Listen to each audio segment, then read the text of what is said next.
it wasn't cool. It wasn't cool at all. Have you guys dealt with rat infestations?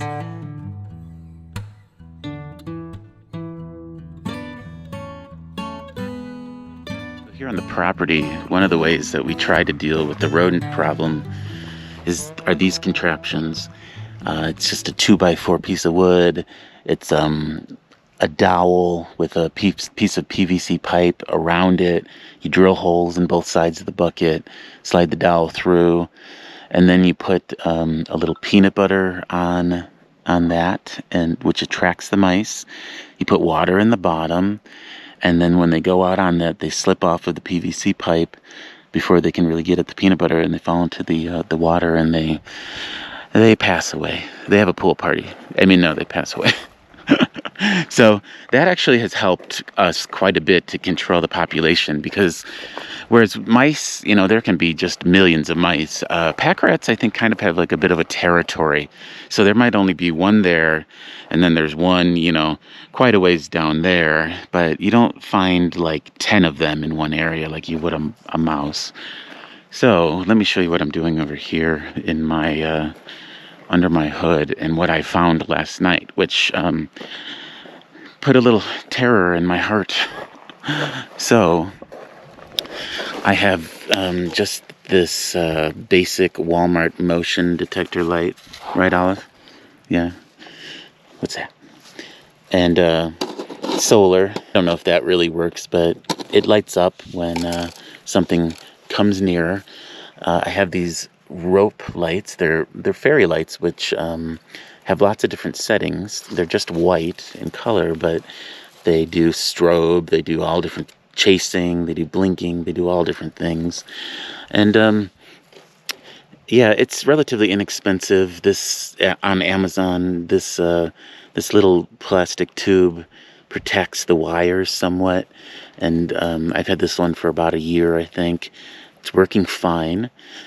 The other lights, though, the other fairy lights, which are very inexpensive, are like this. But you can see there's just a really tiny little plastic that covers them.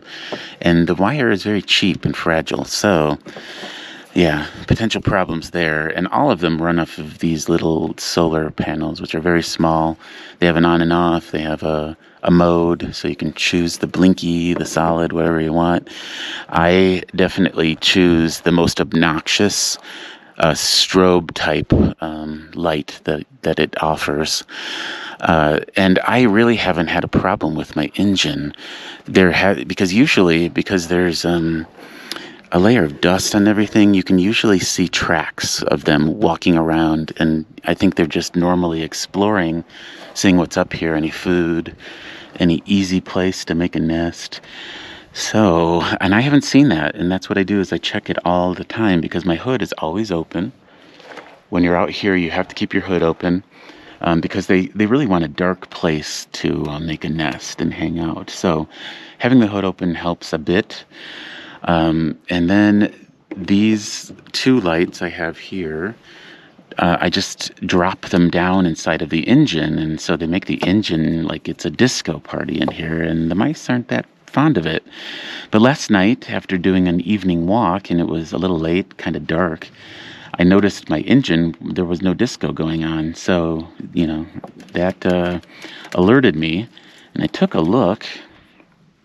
And I am not sure what did this, but both of these lights are busted. Aja looked, she said maybe it was just because these got weakened and they snapped. But the funny thing is, they both happened at the same time, which, how coincidental is that? And they were both like at an angle. So what happened? Did a mouse chew both of these with its razor sharp teeth at an angle? Doesn't seem likely, does it? And what else? Somebody would have cut this? That would be really weird, because anything's possible. So yeah, my lights are way down in here. I kept them grouped like this because then they're just easy to drop down. And yeah, weird. Okay, so this one was done right at a knot that was in the wire. Didn't realize that. I'm gonna reach down here and get this one. Okay, this one was all kinds of ragged. That's an old one that got all kind of twisted up, but yeah, I don't know. Weird. So now the big concern, looking around here, I don't see a nest, but what I do see is I see poop in here, in these like reservoir things, in the air filter. I think that's what that is, right? Air filter. I'm sorry, I'm so bad at mechanics. But there's some large poops, and I'm pretty sure those are pack rat poops. So where's the nest? Why are they up here? Why are they pooping on my engine?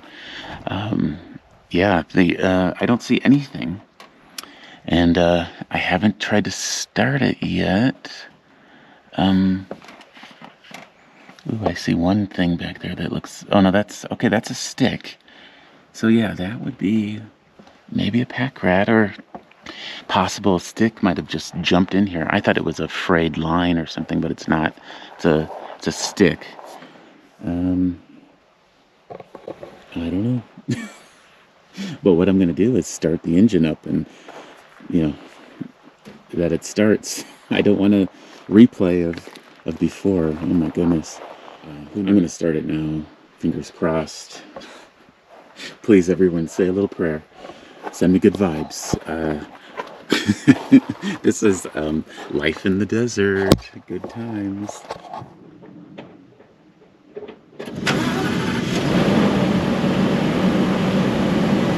Oh my goodness.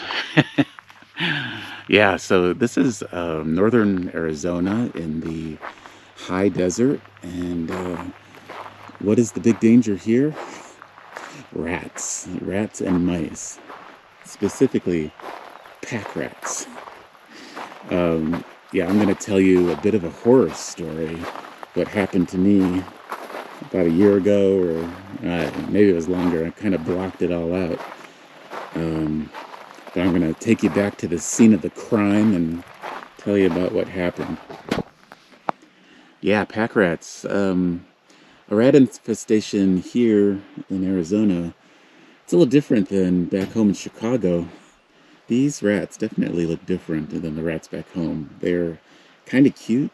They're kind of fuzzy. They don't have that bald tail like the city rats do. So they're not quite as creepy, and they kind of look like your pet hamster from when you were a kid, except a bigger version that's a lot more destructive. Yeah, so people try absolutely everything to get these damn things from not getting inside your rig, not getting inside your engine. When there are no vehicles around, they make their nests in trees around here. Like usually they're juniper trees, and it's kind of like a clump with multiple trunks, and they kind of build their nest in the middle of it. We've gotten rid of and destroyed most of them in this area, so I don't have any good examples to show you around here, but I think if I walked down the road, I could probably find you one. This is a pack rat nest. It's a pretty big one. And there's a bunny in there. I just saw him run under the log. But yeah, this one, I don't know if it's active, but it's pretty much sticks and pine cones. But yeah, pretty big. Yeah, it was over a year ago, because it's about the time I got my RV, and I still had my van, and I decided to leave the van here over the summer while I went to Colorado for a couple of months. Aja was fine with it, but we were both concerned about, pests getting in the van, rodents mostly. And so I looked up, and I Googled every possible option of, rat deterrent. And I tried a lot of them. There's everything from blinking lights to peppermint oil to toxic chemicals, traps, of course, shaving bars of Irish Spring soap, shaving it around your rig, And honestly, I tried quite a few of them, and I left my van. I had a feeling I probably shouldn't, but it was getting really hot, and I was one of the last people here, and I just wanted to escape and not deal with my sale of my van, because who knows how long that would have taken. So I did it, and I got back, and it was September. No problems. The rats did not get in there. I had a couple of mice that must have gotten into my van, but not a problem. Got rid of those real fast. You know, they didn't really mess anything up. Started up my engine, no problems, no sign of life under there.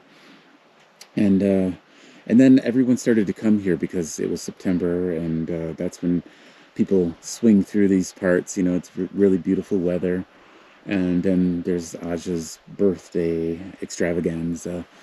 And when everyone started to show up, I decided stupidly to close my hood, because Rady ended up pulling, real close. Our friend Rady pulled in real close near my van, and I was just like, I'm just going to close the engine while people are here for, celebrations. And Rady has 2 dogs, and I thought, yeah, those dogs will keep the mice away for the most part, or the rodents away. After the party and everything, a few days later, went to I was going to move my van. The engine was, the hood was shut, and it wouldn't start. And, well, actually it did start for a couple of seconds, and then every light on the dashboard lit up like Christmas. Lights, things that I've never seen before lit up, and then it just died. And then after that, it wouldn't do anything. And, yeah, so I opened up the hood and found quite a mess. I think I might have a picture to show you. Yeah, let's take a look.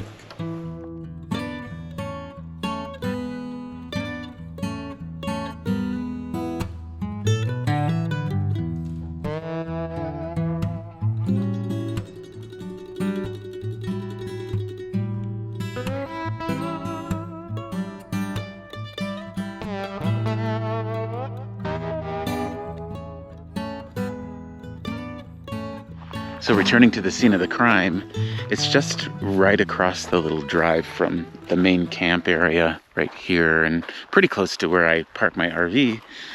But yeah, this was my original spot. It's got this nice tree, which gives you a little privacy, a little shade. But unfortunately, down inside here, and then you can see probably a few little holes about. Yeah, the rodents live in those. Yeah, the van was parked right here. And yeah, you can still see like little piles of rat poo that have still not broken down completely. But yeah, at one time there was like, actually when the van was towed away, there was a little mountain here, and it was so disgusting. But yeah, this is where it all happened. I like parking by trees because of all the obvious benefits of trees. But you got to be very aware that they can cause problems too. Oh, look at that. Can you see that in there? That is all rodent droppings. Well, it's mixed in with like little bits of juniper needles or whatever. But yeah, the majority of that is all mouse droppings. That's gross. So yeah, beware when parking near trees. They do make you a little bit of shade in the desert, but they come with issues, big problems. It was kind of an ordeal getting everything taken care of. So it took a while to get the insurance company to approve it, which they ended up doing, which is fantastic. I was pretty happy about that. I mean, I was prepared to shell out $1,000 or something. I wasn't sure how much it would cost. But when I took a look inside, the rats had done pretty extensive damage. So I was a little worried. I know parts for my ProMaster tend to be pretty expensive. So they finally approved it. And then the tow company, they farm it out to local companies, they wouldn't come out because the roads here are too bad.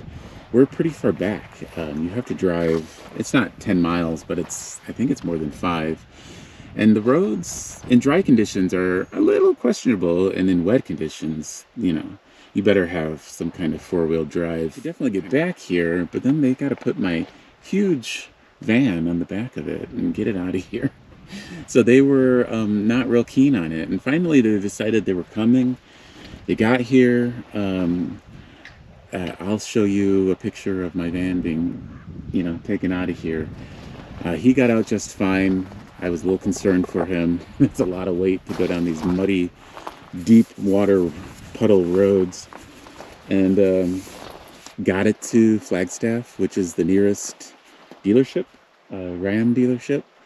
And they took a look, and they called the guy at the dealership was like, I've never seen a rig look like this. He said it's also not just looks the worst, but it actually was the worst as far as how much damage the rat did to the wires and the tubes and everything. And then the other problem was it was the height of the pandemic, and they couldn't get any of the parts. So everything was from on a slow boat from China or somewhere. It took a long time. I'm very thankful I had my RV, so I didn't really need the van at that point. It was just, I was going to be selling it when I got back. They kept it for over 2 months, yeah. And then somewhere along the way, the guy calls me and says, oh, well, we got everything fixed, but now there's still a problem. And they found an additional giant nest in the back. Not inside, but like above the fuel tank stuff, and a whole bunch more tubes and pumps and things all messed up from the rat. Ooh. So again, it was like another few more weeks they had to wait for more parts. All in all, guess what the damage was? It was over $4,000 worth of damage, and absolutely crazy. I still can't believe it. But the van was, it was fine after all that. And that van never came back to this property again. After that, it went to a storage place to, getting ready to be sold. And so the moral is, be real careful, not just the high desert, but also the regular desert. I've had plenty of friends get rodents in their engines. I've never heard of one having $4,000 worth of damage. I've heard, $1,000 and whatever, but yeah, that's my horror story. All right, well, thank goodness. That's quite a relief. Yeah, it's been a minute since I started the engine, and I should know better. My friend who has a school bus starts his engine every few days, and it's not a bad idea because you don't want to be, like you're ready to go somewhere and you're taking off and your rig doesn't start. So if you have 3 days before you're going to take off and you realize there's maybe something wrong with it, at least it gives you some time to deal with it. And yeah, so I think I'm going to try to adopt that habit. I think it's a good idea, especially I think when I'm just sitting here. I guess my advice is leave your hood open. Seems to help. Maybe some flashy lights, preferably the ones with the plastic tubing around them you can get on Amazon, are a few more dollars than the ones that don't have the plastic tubing. And keep an eye on it. Stick your head down in your engine as often as you can. You see some debris in there that doesn't belong, sticks, garbage, anything. So keep an eye, because if you find a little bit of that means that they're making a nest. They're moving on in. I don't want to share my space with rodents. They're not my favorite kind of creature. Now a lizard, I don't mind if a lizard wants to move in. Not in my engine, but anyway. Good luck to you and your rodent control. And thank goodness my rig is running. And thanks for watching. Come back again. We'll be making more videos, all different stuff. Been doing some camping, a little local travel, car camping, tent camping. So thanks, guys. We'll see you soon.